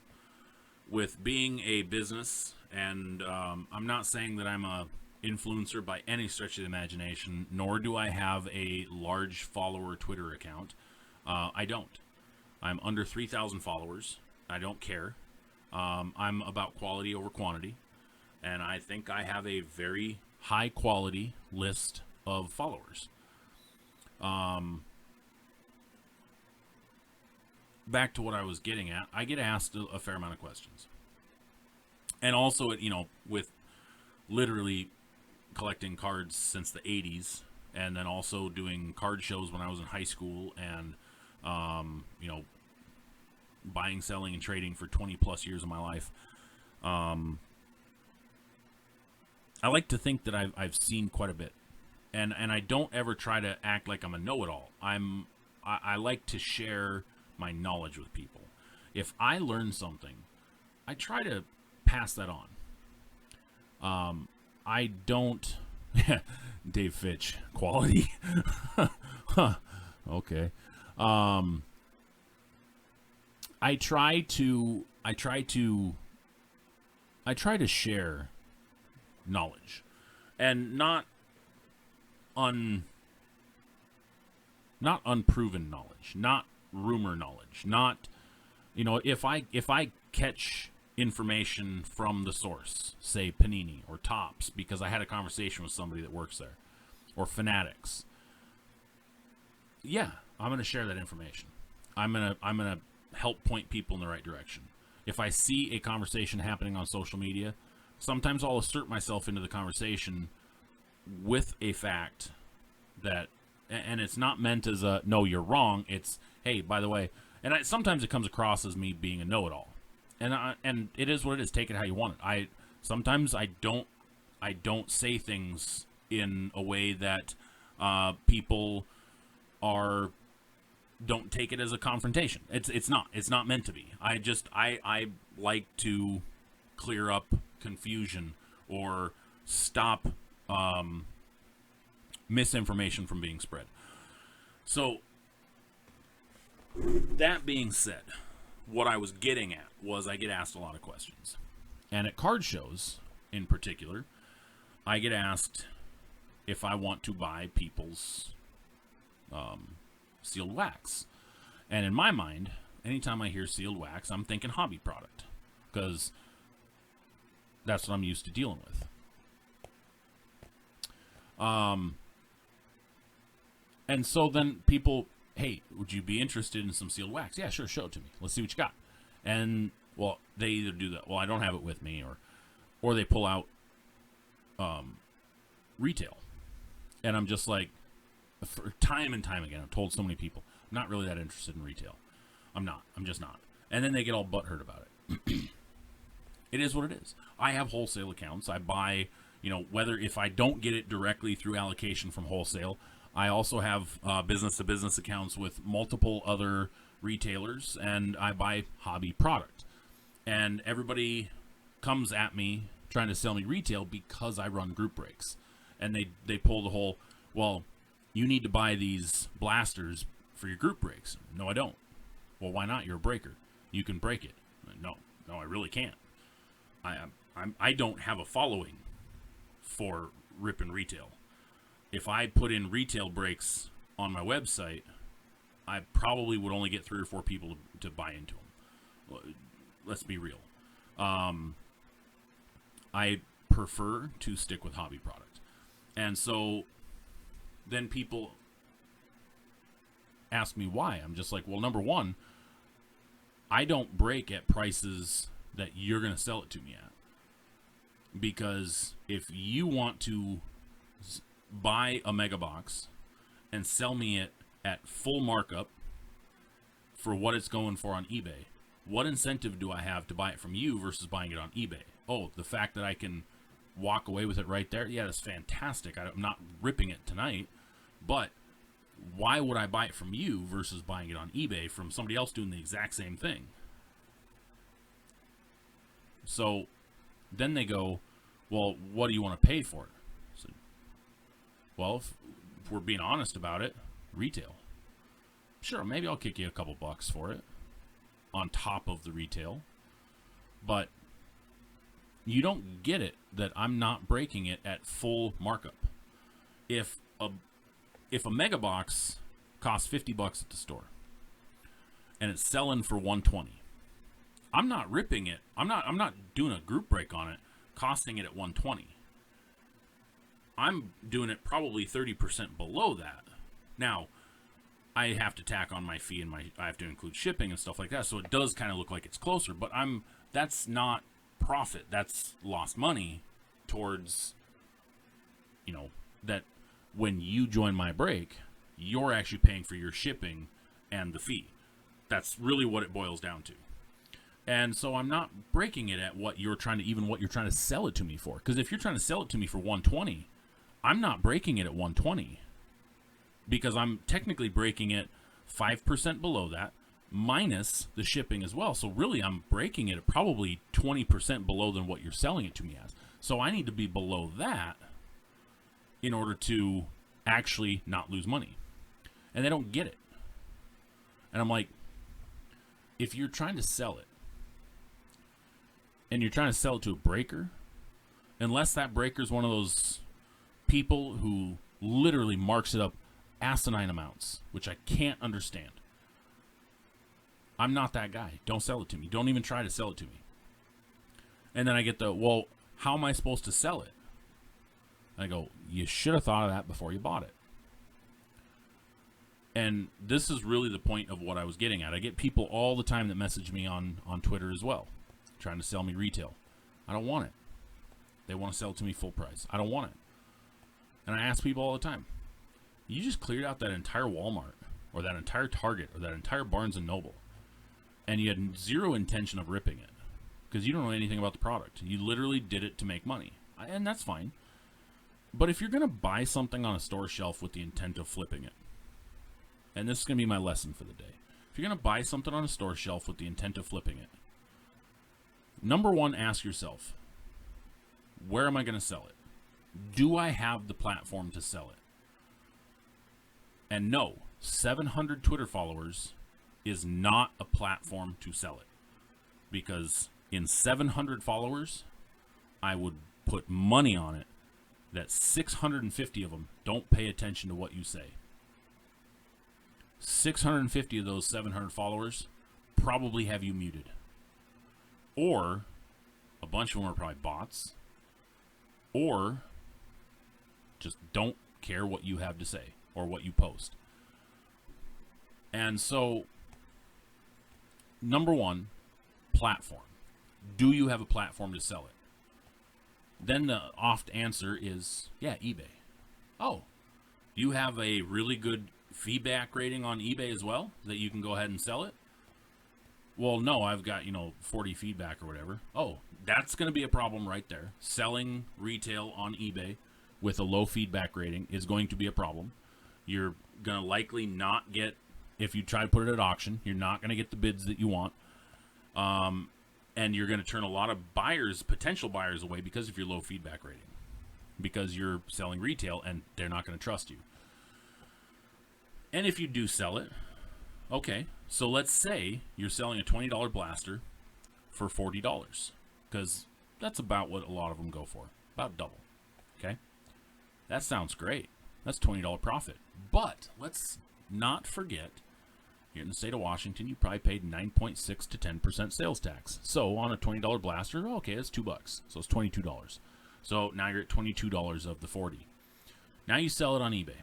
That's 13% because you're not a store and you don't have volume. So you're paying 13% fee. So on a $40 blaster times 0.13, that's $5.20. So on $40, you're losing 5.2, okay? You're at $34.80.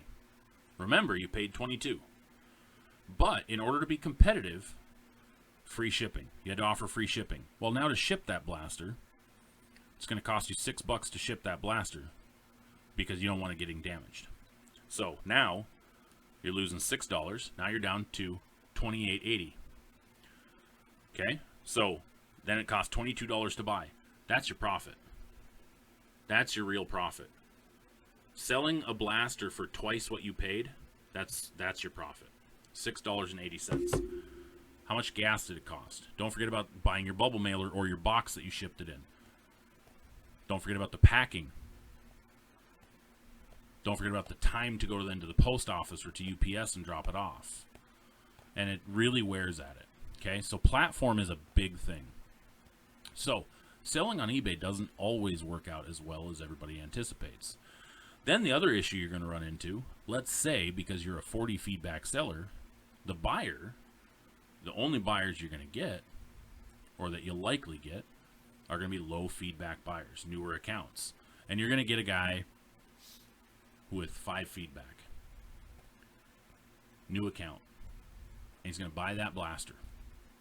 And he's going to go, oh, I'm going to hit a LaMelo Ball silver in this blaster because they're thick. Or I'm going to hit a downtown in this blaster because they're everywhere. And then he rips it. And he doesn't get what he wants. And all of a sudden files a claim on eBay that the blaster was damaged. And now eBay forces you to take it back.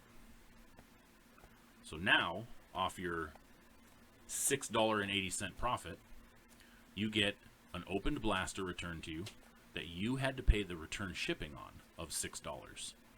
And all of a sudden you have 80 cents in your pocket and an opened blaster. The danger of not having a platform to sell on. Now, let's say the guy actually returns the blaster to you because the price dove. Let's say it all of a sudden dropped to $35 and he wants to return the blaster. So he sends the blaster back to you, forcing you to take the shipping. There's your $6.80. And you still have the blaster. But now you're at 80 cents left. Provided it only costs $6 to ship. So again, platform. Now I have a lot of people who then answer that question. Well, I'll sell it on Twitter. It's easier said than done. A, you will not get eBay comps on Twitter. Not going to happen. If a blaster is selling for $40 on Twitter, you will luckily get 30. You're not going to get eBay comps for it. Not going to happen.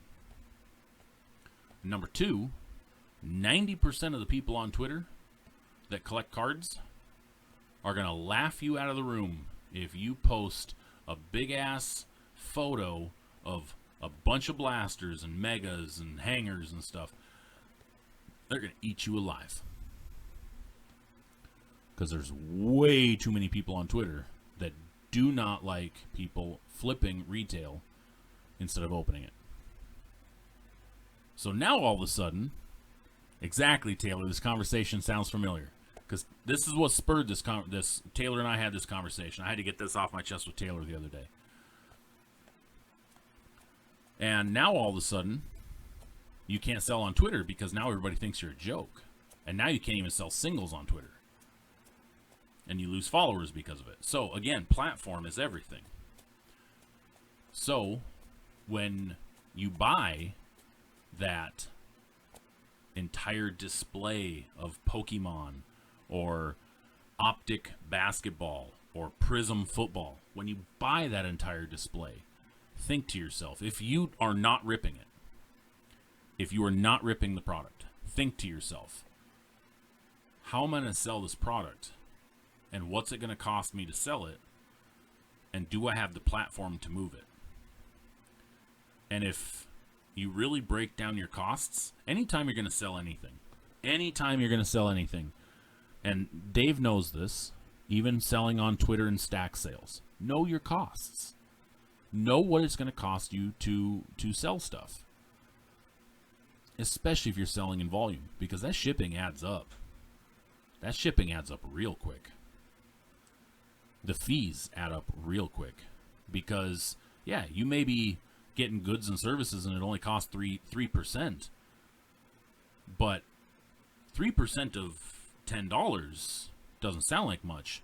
But 3% of $3,000 is different. That's $300 that you're now losing. So that's where your credit card comes into play. Now all of a sudden, the $300 you're losing off the sales just because of accepting goods and service payments, which is the right way to do it. I'm not saying avoid that, but that's the right way to do it. Now all of a sudden, in $3,000 worth of sales, or $1,000 worth of sales, $3,000 or $300 is a good chunk.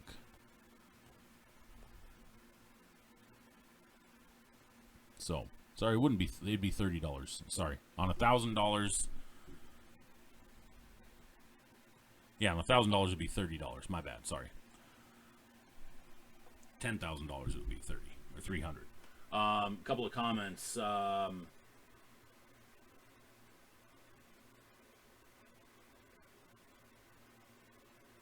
No. Sorry, Dave. That's not what I was getting at. I've been to a few shows with tables full of retail, and I don't buy from them. Exactly. I see some of the guys show up to these, and that's the other thing, too, card shows. I literally have people say, well, I'll just set up a table at a card show. Okay, that's easier said than done. Number one, if you set up at a card show, here's the thing. If it's $45 for a table, in order to sell more, in order to have higher profit than selling on eBay, you then have to sell $600. Okay? But here's the other thing.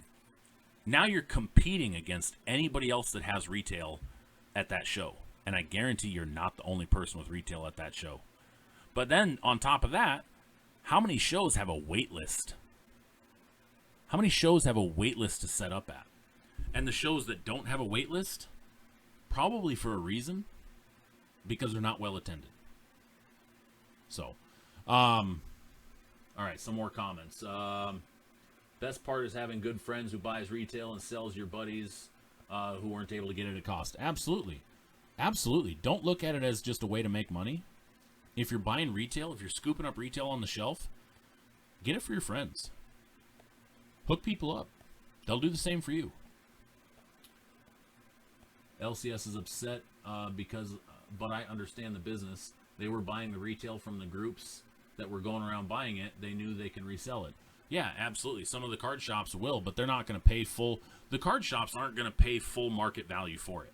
So if a guy comes into a card shop with 20 blasters that he paid $20 a piece for, and they're selling for $40 on eBay, the card shop's not going to offer the guy $20 or $40 a blaster. They're going to offer him $25 to $27 a blaster, maybe $30. They're going to, just like if I was going to buy it from somebody, I'm going to kick you a couple bucks, but I'm not going to pay full retail for it. The card shop's going to do the same thing. They're not going to pay full retail for it. And even if they tell the guy, hey, I can only sell it for $40, some of the card shops that are kind of scummy will say, I'm selling it for $40. I can't give you $40 a blaster. They'll talk them down to $30, and then they'll mark it up to $50. Some will do that. I have over 2K followers on my Twitter, and it's tough to sell singles for cheap, let alone retail for high prices. Exactly, David. I've been wanting to set up at a show, but since I am by myself, I don't do it. It is tough, Abel, especially when you're by yourself. But that's why you, if you're going to do it at a small show. What I would recommend doing, Abel, if I were you, because you're in Vegas. I don't believe there's any small shows in Vegas. What I would recommend you do, if you want to do a card show, is go to a smaller area. Take a flight to Seattle some weekend. Set up at a card show up here where you can get a $45 table, where it's going to be 500 people show up throughout the day. Nothing overwhelming. And you're the new guy. You're the FNG for the day. And then you get a lot of traction just because you're the new guy. But you're at a smaller show. You don't have to worry about being the only guy. But, and at a smaller show, if you have to go, let's say you want to go grab a bite to eat, or let's say you need to go to the bathroom. When you're at a smaller show, the guys around you, you just tell them, hey, can you wash my stuff? I'll be back in a minute. And they'll watch your stuff for you. I watch people's tables all around me all the time because I expect that, if I need to walk away for some reason, if I'm by myself, usually my wife or my son are with me, but if I'm by myself, which I used to do a lot of shows by myself, I'll watch somebody else's table because I fully expect them to have my back as well. As a vendor, you want to have each other's backs. But Abel, I would 100% recommend it. I can hook you up with Ron, the guy that runs the Twin Oaks shows up here, Portland, here in Auburn, Everett. You could come up, fly up for the weekend, and do the shows here. They're a smaller show. It's $45 a table or $55 a table, whatever it is. And you could fly up with a duffel bag of cards, and that's it.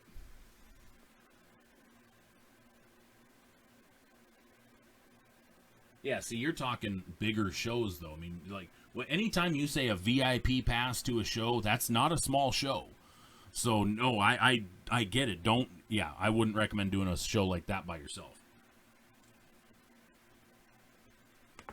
But, yes, come to an area like this. Come set up as a vendor in an area like this, and at least dip your toe in the water. That's what I recommend. Go to some of the smaller shows, around the country. Find somebody that does a show elsewhere, a smaller show, like me. Come to Seattle and do one of the shows up here. That way, at least somebody in that market. They can get you in touch with the people that run the show. Come up and do a show where you just get one table. Maybe you put out 200 singles on the table, whatever. Sell a few cards, make a few deals, make some contacts, and then kind of slowly, go from there. And, maybe once, or, twice a year, 2-3 times a year, whatever, you travel to different areas around the country, do some of the smaller shows. And in the meantime, maybe you meet some of the vendors that go and do the bigger shows. And all of a sudden, they're like, hey, yeah, we'll split maybe you only have 200 cards you want to bring to a show. You only need a half a table. Maybe you split half of one of their tables of a bigger vendor. And then you don't have to worry about being alone, because then you can walk away from the table and go do your, if you have to go grab lunch or go to the bathroom or something like that, you can go do that and they're still going to watch all your stuff. Just what I recommend. All right, guys, it's almost 8 o'clock. I unfortunately don't have a box for tonight. Taylor helped me get my box for last week and was not able to find anything else for this week. And I am out of, literally on my shelf here, all I got is box sets and stuff. I did reorganize my office last week, and it's now way nicer. I've got cards stacked to the ceiling. But getting more organized. We're getting stuff ready to go. We're expanding. But anyway, so I'm going to let you guys go, though, because I don't have anything to rip tonight. Unfortunately, I apologize for that. I literally gave away my last blaster that I had in the giveaway box that's going to be set up for... I shouldn't say that. I don't want to give that away yet. But the only other blaster I had is in the giveaway thing. Sorry, David. The Prism Draft 2015 is being held for now. I'm waiting for the right break, the right scenario for a mixer. That's why that's stashed right now. But